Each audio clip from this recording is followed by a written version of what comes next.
এমন অনেকেই আছেন যারা রিঙ্কিং ভার্ব চিনতে পারেন না। আশা করি এই ভিডিওর মাধ্যমে আপনাদেরকে চমৎকারভাবে বুঝিয়ে দিতে পারবো। রিঙ্কিং অর্থ হচ্ছে দুর্বল, অর্থাৎ এই ভার্বগুলো দুর্বল প্রকৃতির হয়ে থাকে। যে ভার্বগুলো সেন্টেন্সের সাবজেক্টের সাথে নাউন অথবা অ্যাডজেক্টিভের কানেক্ট করে দেয়, রিং করে দেয় অথবা সংযোগ করে দেয়, সেই ভার্বগুলো হয়ে যায় রিঙ্কিং ভার্ব। আরেকটা মনে রাখবেন, আরেকটা বিষয়, এই ভার্বগুলোর পরে নাউন থাকবে অথবা অ্যাডজেক্টিভ থাকবে। এটা হচ্ছে চেনার সহজ উপায়।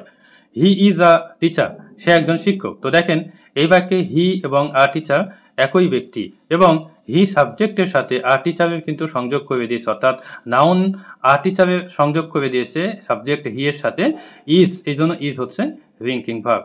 মাসুম ওয়াজ পোলাইট, মাসুম ভদ্র ছিল। তো দেখেন এই বাক্যে মাসুম হচ্ছে সাবজেক্ট, এবং এই সাবজেক্টের সাথে পোলাইট যে অ্যাডজেক্টিভ রয়েছে সেই অ্যাডজেক্টিভের সংযোগ করে দিয়েছে ওয়াজ, এই জন্য ওয়াজ হচ্ছে রিঙ্কিং ভার্ব।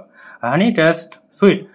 তো দেখেন এখানে হানি হচ্ছে সাবজেক্ট, এবং এই সাবজেক্টের পরে যে অ্যাডজেক্টিভ সুইট রয়েছে সেই সুইটের সংযোগ করে দিয়েছে টেস্ট, এই জন্য টেস্ট হচ্ছে রিঙ্কিং ভার্ব।